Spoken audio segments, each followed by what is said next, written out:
Hello students. तो आज मैं आपके लिए एक नया टॉपिक लेके आया हूँ जिसका नाम है एवरेज। एवरेज के क्वेश्चन बहुत सारे एग्ज़ाम में पूछे जाते हैं, चाहे कुछ भी है, कोई सा भी एग्ज़ाम हो। तो एवरेज जिसको आप हिंदी में औसत कहते हैं। तो आज मैं इस टॉपिक को शुरू करने जा रहा हूँ और 4 या 5 दिन के अंदर इस टॉपिक को भी ख़त्म कर दिया जाएगा। जैसे कि आपको पता ही है कि हम 2 चैप्टर को पहले भी पढ़ चुके हैं। तो एवरेज का मतलब होता है औसत है। जैसे मैं आपको समझाता हूँ कि ये एक्चुअली है क्या एवरेज। जैसे मान लीजिए किसी क्लास में एक टीचर ने 5 बच्चों का टेस्ट लिया और वो 5 में से ही पहले बच्चे के नंबर आए 5 में से 1, दूसरे बच्चे के 5 में से आए 2, तीसरे के आए 5 में से 3, अगले के आए 5 में से 4 और एक के आए 5 में से 5 है। अब हमें बोला जाता है कि इसका एवरेज निकालो। पहले बच्चे के 5 में से 1, 5 में से 2, 5 में से 3, 5 में से 4, 5 में से 5 है। ठीक है। तो ये दूसरे बच्चे के, ये तीसरे बच्चे के, चौथे बच्चे के 5वें नंबर। तो इनका हम जब औसत निकालते हैं तो हमारे पास उसको निकालने का तरीका क्या हमारे पास होता है, 1+2, मतलब कि उन सभी बच्चों के नंबरों को जोड़ देंगे बटा जितने बच्चे हैं। तो 5 से इसको आप डिवाइड करवा दीजिए, हमारे पास आ जाएगा 5, 4, 9, 3, 12, 14, 15, 15/3 है। ठीक, 15/5, सॉरी 15/5, इससे कट जाएगा, कितना आ जाएगा 3। तो एवरेजली, तो इस जो टेस्ट हुआ क्लास में, तो उसका जो एवरेज आ रहा है, उसका जो औसत आ रहा है वो आ रहा है 3। इसका मतलब ये हुआ कि क्लास में हर एक बच्चे के औसतन 3 नंबर आए होंगे। और एक बात आपने और नोटिस की है कि यहाँ पे 3 कहाँ है, ये बिल्कुल बीच में है। यानी कि जब हम किसी डाटा का औसत निकालते हैं तो वो हमेशा, चाहे एवरेज हो, चाहे मीन हो, मीडियन हो, मोड हो, वो हमेशा उसकी सेंट्रल वैल्यू की तरफ इशारा करता है। तभी इन्हें सेंट्रल टेंडेंसी के मेजरमेंट कहा जाता है। तो अगर एवरेज किसी क्लास के बच्चों के टेस्ट की 3 आई है, इसका मतलब प्रत्येक बच्चे के औसतन नंबर क्लास में 3 आए होंगे। तो इसे हम एवरेज कहते हैं। यानी कि आप ये कह सकते हैं एवरेज मतलब औसत। ये हमारे पास किस चीज़ के बराबर होता है, सभी जो हमारे पास ऑब्जर्वेशन होती है उनका जोड़। मतलब आप ये कह सकते हैं कि सम ऑफ ऑब्जर्वेशन नीचे टोटल नंबर ऑफ ऑब्जर्वेशंस है, टोटल नंबर ऑफ ऑब्जर्वेशंस है। अब आपने एक बात ध्यान से देखी होगी कि देखिए, सम ऑफ ऑब्जर्वेशन मतलब सभी को बोलने का मतलब आपने इनको जोड़ देना है, इनको सबको प्लस कर देना है, बटा टोटल कितने थे, जिन मतलब कितने लोग, कितने चीज़ें ऐसी थी कि जिनका जो है, जिनकी ऑब्जर्वेशंस को हमने जोड़ा, तो वो हमारे पास एवरेज आ जाएगा। जैसे यहाँ पे 5 बच्चों के नंबरों को प्लस किया, 5 बच्चों के नंबरों को प्लस करने के बाद हमने जितने बच्चे थे उसे प्लस कर दिया। तो वैसे ही यहाँ पे सम ऑफ ऑब्जर्वेशन, ऑब्जर्वेशन क्या है, यहाँ पे ऑब्जर्वेशन किस चीज़ की है, मार्क्स की, बटा total number of observations obtained है। टोटल नंबर ऑफ ऑब्जर्वेशंस, किन की ऑब्जर्वेशंस थी, टोटल कितनी कितनी कितनी ऑब्जर्वेशन की हमने, 1 2 3 4 5, 5 हमने ऑब्जर्वेशन की, तो नीचे 5 आ गया। अब ऑब्जर्वेशन हमने की किस चीज़ की है, मार्क्स की, तो सम ऑफ ऑब्जर्वेशन कर दिया हमने। सम ऑफ ऑब्जर्वेशन किसी भी चीज़ में हो सकती है, यहाँ पे वो ब्रैकेट में वो चीज़ आ जाएगी, तो इसे कहते हैं हम एवरेज है। चलिए एक एग्जांपल लेते हैं, थोड़ा आपको और क्लियर हो जाएगा। क्वेश्चन है द एवरेज, छोटे क्वेश्चन से शुरू करते हैं। The average age of 30 boys of a class is equal to 14 year. कहता है कि किसी क्लास में 30 जो लड़के हैं उनका जो औसत एज है वो है 14 साल। When the age of the class teacher is included, कहता है कि जब उस क्लास के टीचर की भी एज को अगर हम बीच में इंक्लूड करते हैं, देन तो क्या होता है हमारे पास, एवरेज एज बिकम 15 ईयर्स।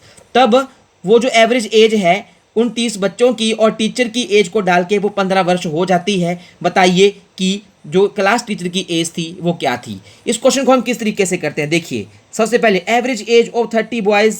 अब एवरेज मैंने आपको बताया क्या है, पहले एवरेज का सूत्र पहले देख लीजिए क्या होता है हमारे पास। क्या होता है हमारे पास, मैंने आपको बताया सम ऑफ ऑब्जर्वेशन, नीचे हमारे पास क्या आ जाएगा, टोटल ऑब्जर्वेशंस है, टोटल ऑब्जर्वेशंस। तो आप देख लीजिए, तो average age of 30 boys of a class is equal to 14। तो एवरेज दे रखा है आपको 14। ठीक है, किसका एवरेज दे रखा है आपको, the average age of 30 boys. तो टोटल बॉयज, टोटल ऑब्जर्वेशन कितने हमारे पास है, 30 है ना। तो सम ऑफ, ऊपर क्या आएगा हमारे पास, सम ऑफ एजेस ऑफ 30 बॉयज, ये हमारे पास आ जाएगा, यहाँ पे लग गया पता। तो इसका मतलब ये हुआ, इसको क्रॉस मल्टीप्लाई करवा दीजिए, 30 × 14, ये हमारे पास क्या आ जाएगा, सम ऑफ एजेस ऑफ 30 बॉयज़, ये हमारे पास आ जाएगा। तो इसको आप ज़रा हल करिए, ये मेरे पास आ जाएगा 420 बराबर है सम ऑफ एजेस ऑफ बॉयज़ है। अब क्या कहता है आगे, तो यहाँ कर देते हैं, कहते कि टीचर की एज को भी इंक्लूड कर लिया। जब टीचर की एज को भी इंक्लूड कर लेंगे तो एवरेज कितनी हो जाती है, 15। तो यहाँ हमारे पास आ जाएगा 15 इज इक्वल टू, इस सूत्र में भरिया 15 इज इक्वल टू टोटल हमारे पास कितना आ गया था, टोटल ऑब्जर्वेशन 30 लड़के पहले से थे, अब हमारे पास कितने हो गए 31, टीचर भी आ गए ना, 30 बॉयज थे, तो यहाँ पे हमारे पास क्या आ जाएगा, सम ऑफ एजीज ऑफ 31 पर्सन्स है, 31 पर्सन्स, तो इसको इसे क्रॉस मल्टीप्लाई करवा दीजिए आप, तो ये मेरे पास आ जाएगा 15 एकम 15, 15 × 45 और 1 46, 465 इज इक्वल टू, ऊपर वाले को लिख लो, सम ऑफ एजीज ऑफ 31 पर्सन्स। अब आप क्या करिए, इसमें से इसको घटा दीजिए, तो 465 में से 420 को कम कर दिया, हमारे पास कितने बच जाएंगे, यहाँ पे हमारे पास जो बचेंगे 45 है, इज इक्वल टू, अब देखिए इसमें से ये कम करेंगे तो इसमें से क्या कम हो जाएगा, सम ऑफ एजेस ऑफ 31 पर्सन है ना, इसमें से हमारे पास क्या कम हो जाएगा, सम ऑफ एजेस ऑफ 30 बॉयज, तो क्या बचेगा, सिर्फ एज ऑफ टीचर, क्या बचेगा, एज ऑफ टीचर। देखिए ना यहाँ पे क्या है, सम ऑफ एजेस ऑफ 31 पर्सन्स, इसमें से घटा दिया सम ऑफ एजेस ऑफ 30 बॉयज, ठीक है ना, तो वो घट के हमारे पास यहाँ पे क्या रह जाएगा, टीचर ही रह जाएगा, तो उसकी एज आ जाएगी 45 साल। तो इस तरह क्वेश्चन को आपने ऐसे करना है, प्रैक्टिस करेंगे तो आपको बिल्कुल शॉर्टकट जो है आपका डेवलप हो जाएगा। एक क्वेश्चन और लेते हैं, बहुत बढ़िया क्वेश्चन है भी, ये भी हमारे पास, the average weight of 4 men is increased by 3 kg when, कहता कि हमने औसतन भार 4 लोगों का क्या कर दिया, the average weight of 4 men is increased by 3 kg when one of them whose weight is 120 kg is replaced by another man. कहता कि 4 आदमियों का जो भार है उसके औसत भार में 3 किलोग्राम की वृद्धि हो जाती है, कितनी, 3 किलोग्राम की वृद्धि हो जाती है जब उन चारों में से एक आदमी जिसका भार 120 है उसको किसी और आदमी से हम क्या करते हैं, रिप्लेस करते हैं। बताइए what is the wait of new man, कि जो नया आदमी आया था उसका जो नया भार, उसका जो भार है वो कितना होगा। आप इसको सीधे देखिए, पहले देखिए हम ऐसे मान लेते हैं एवरेज वेट ऑफ 4 men, मैं मान लेता हूँ, देखिए एवरेज जो है वो कितनी आ जाएगी, 4 men मैं मान लेता हूँ, मान लिए पहला बंदा था x1, दूसरा बंदा था x2, तीसरा बंदा था x3, चौथा बंदा कितना है हमारे पास 120। ये देखिए when one of them whose weight 120 kg is replaced by, इसका मतलब ये 120 वाला बंदा शुरू में भी था, शुरू में था 120 वाला बंदा, तो टोटल बंदे कितने हमारे पास आ गए 1 2 3 4 4 आ जाएंगे। इसका एवरेज आपको दे रखा है, उसने कितना है सॉरी ये एवरेज हमारे पास आ गया। मैं मान लेता हूँ ये जो मेरे पास एवरेज है पुराने वाला ये है मेरे पास, आप इसको कुछ मान लीजिए, इसको मैं मान लेता हूँ, चलो x मान लेता हूँ, x इज इक्वल टू कितना आ जाएगा, x1 plus x2 plus x3 plus 120, इसको क्रॉस मल्टीप्लाई आप करवा दीजिए, कितना आ जाएगा, ये 4x है, ठीक है, ये तो आपको पता चल गया होगा। अब क्या होता है कि ये जो हमारे पास एवरेज है, ये देखिए एवरेज जो है, average is increased by 3 kg है, तो पहले एवरेज कितनी थी x, 4x नहीं थी, ये तो क्रॉस मल्टीप्लाई करा के आया, तो अब हमारे पास एवरेज हो जाएगी x प्लस 3, कब, जब 120 भार वाला बंदा जो है इसको हम रिप्लेस कर देते हैं। देखिए एवरेज बढ़ रही है, एवरेज क्या हो रही है, बढ़ रही है, इसका मतलब कि जो 120 वाला बंदा है ना, जब जिस बंदे ने इसको रिप्लेस किया उसका भार क्या होगा, इससे ज़्यादा, 120 से क्या होगा, ज़्यादा।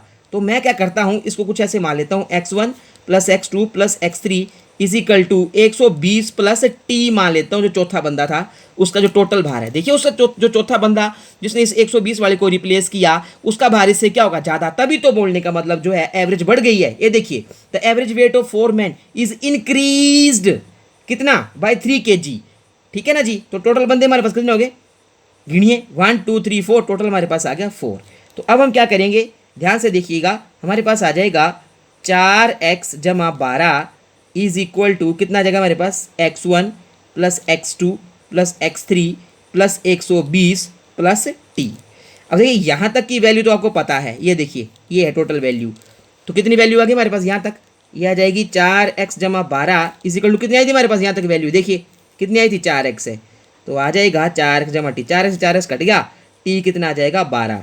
तो जो चौथा आदमी था उसका टोटल भार कितना होगा, 120 plus 12 is equal to 32। So therefore weight of new man is equal to how much, 120 plus 12 बराबर है 132 kg है। सो ये था आपका क्वेश्चन जो कि बहुत आसान था। आप जितनी ज़्यादा प्रैक्टिस करेंगे आपके शॉर्टकट भी डेवलप होते जाएंगे, प्रैक्टिस से ही सब कुछ है, जितना ज़्यादा प्रैक्टिस आप करेंगे उतना ज़्यादा बोलने का मतलब आपको पता चलता जाएगा कि किस तरीके से हमने जो क्वेश्चन है ये करने हैं। कल हम क्या करेंगे, एवरेज के जो इसके जो क्वेश्चन हैं वो थोड़ा सा इससे मुश्किल वाले जो क्वेश्चन हैं वो उठाएंगे और 5-6 दिन के अंदर इसको ख़त्म कर देंगे। थैंक यू वेरी मच इस वीडियो को देखने के लिए। प्रैक्टिस करिए, खूब प्रैक्टिस करिए, ये क्वेश्चन हर चीज़ में आते हैं, ठीक है। और कल जो है इससे अगला जो है थोड़े लेवल जो है उसको बढ़ाया जाएगा, डिफ़िकल्टी लेवल का। प्लीज़ सब्सक्राइब करिए, शेयर करिए, लाइक करिए, आगे से आगे भेजिए। धन्यवाद, थैंक यू सो मच।